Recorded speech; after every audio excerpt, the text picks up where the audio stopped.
छोड़ें उसको, बैलेंस बाद में करेंगे। ठीक है। तो अब बात जो आपने कहा ना कि खान साहब का क्या है, मैं इसको थोड़ा सा अगर खोलूं इनकी बात को थोड़ा, इसमें से क्योंकि हमारा काम ही तजिया निगारी करना है, लोग हंसते भी होंगे हम पे, तो लेकिन मैं तजिया करने की कोशिश करता हूँ उनके अल्फाज का कि वो मिलना नहीं चाहते, ये मिलना चाहते हैं। मैं एक बात आज उन्होंने की है मजीद, वो उन्होंने कहा है कि 9 मई का जो सानेहा है वो नवाज शरीफ ने करवाया। इसमें एक बात तो तय हो गई ना आज कि 9 मई को जो हुआ वो बुरा हुआ। खान साहब ने भी ये मान लिया, आज तस्लीम कर लिया कि 9 मई को जो हुआ वो बुरा हुआ, वो गलत हुआ, वो गैर कानूनी था, वो नहीं होना चाहिए था। अब सिर्फ फर्क ये है कि एक तरफ ऑडियो विजुअल एविडेंस है, टेक्स्ट मैसेजेस हैं, कॉन्वर्सेशंस हैं, गवाहान हैं, शहादतें हैं ऑन द ग्राउंड, जिनकी बुनियाद पे इस्तगासा एक केस बना रहा है इमरान खान और दूसरे लोगों के खिलाफ, और दूसरी तरफ इमरान खान का इल्ज़ाम है अपने सियासी मुखालिफ के ऊपर। तो आप उसको, अब आप उसको देखें, वो इल्ज़ाम, वो वाक़या कब हुआ, ये तय हो गया ना कि 9 मई को गलत हुआ, कब हुआ, तो फिर वो कौन सा दरवाज़ा खुलवाना चाहते हैं, वो दरवाज़ा कौन सा खुलेगा इन बातों के बाद, जब वो उनको इतनी अकल नहीं है कि मैंने कहना क्या है और करना क्या है। और अकल के अलावा देखिए, नीयत की बात बड़ी, इन्नमल अमालु बिन्नियात, ये बात बहुत दुरुस्त है। कैसे कि आप आज फिर कह रहे हैं जनरल बाजवा ने, मैं जनरल बाजवा को अदालत में लाऊंगा, आपकी इस बात पर एतबार कौन करे? बात एतबार की, आपकी नीयत पे एतबार किसी को नहीं है। आपने आज, मैंने अभी आपको बताया कि आप नवाज शरीफ पे जब इल्ज़ाम लगा रहे हैं तो आप इनडायरेक्टली आप मौजूदा इस्टेब्लिशमेंट को भी इल्ज़ाम दे रहे हैं। और दूसरी बात यह कि आपकी बात पे एतबार कौन करे? अभी आप कह रहे बाजवा को मैं अदालत बुलाऊंगा, 3 दफा वजारत उज़्मा से उतरने के बाद इन्होंने उससे खुफिया मीटिंग्स की ऐवान सदर में और लोगों से छुपाया, बाहर लोगों को, बच्चों को गुमराह कर रहे थे कि ये गद्दार है, ये वो उम्र यार कह रहा हूं, उम्र यार भी शायद हो जनरल बाजवा, लेकिन वो क्या कह रहे थे कि ये वो जो बंगाल और दक्कन मीर सादिक, मीर जाफर कहते रहे, और फिर एक्सटेंशन भी ऑफर किया दोबारा लास्ट टाइम पे। मीर जाफर, मीर सादिक, मीर जाफर है, मीर सादिक हैं, पता नहीं क्या क्या कहा उनको, लेकिन साथ लाइफ टाइम नहीं, एक्सटेंशन नहीं, सिर्फ लाइफ लॉन्ग एक्सटेंशन, जो पाकिस्तान की क्या दुनिया की तारीख में शायद जूलियस सीजर को मिली थी, उसके बाद जनरल बाजवा को ऑफर हुई है। तो ये आप अंदर खाते ये कर रहे हैं, बाहर बच्चों को बेवकूफ़ बनाया हुआ है कि गाली निकाल लो, लोगों के घरों पे हमले कर दो, इनकी बदनाम करो। तो ये एतबार जो खोना है ना, साख, देखिए साख बड़ी अहम चीज़ होती है। साख अगर खो जाए सियासी रहनुमा और वो ताकत के इस तरह मराकज़ और पाकिस्तान में जो हैं मुख्तलिफ जगहों पर, तो आपकी बात पे यकीन कौन करेगा?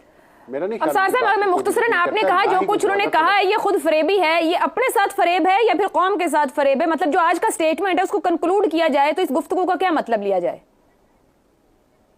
देखिए, कौम के साथ फरेब तो है ही है ना, अपने साथ ये फरेब, खुद फरेबी है कि वो इतना झूठ बोल चुके हैं और मुसलसल झूठ बोलते हैं, उन पे एतबार उनके अपने नहीं करते। उनको जो गोद में उठा के खिलाते रहे ना, वो खिलाते, मतलब जो उनको खिलाते रहे हैं, वो भी उनका एतबार नहीं करते। आपको ये भी मैं बता दूं एक राज की बात, वो भी कहते हैं ये काबिल एतबार नहीं है, इनके पास कोई जाता ही क्यों है।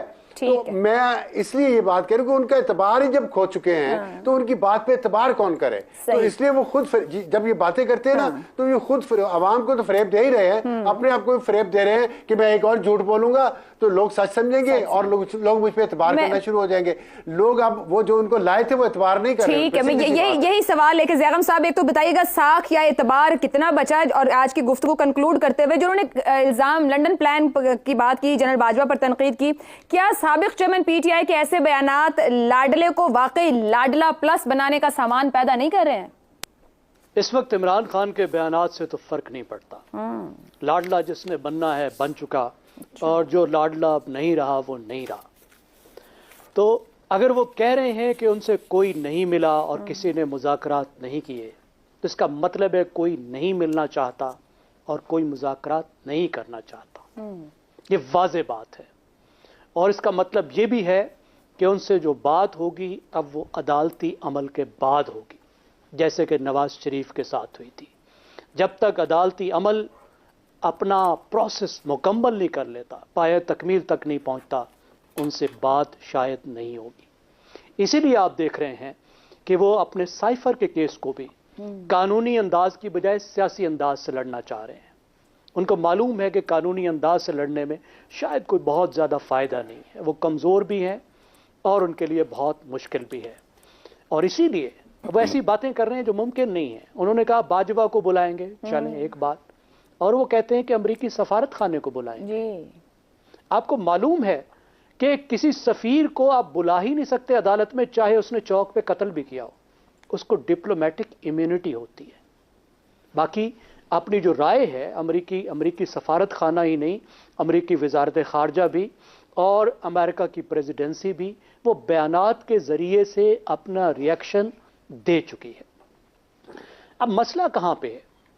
अगर आप पाकिस्तान की तारीख को देखें तो 1957 जब अयूब खान ने बगावत की थी, उस वक्त से लेकर आज तक सिर्फ 6 साल ऐसे हैं, 1971 से 1977 तक, जब आप कह सकते हैं कि आपके पास प्योर डेमोक्रेसी थी। प्योर डेमोक्रेसी के मतलब कि आइन के मुताबिक एक लिहाज से मुल्क चल रहा था, सिविलियन सुप्रीमेसी थी।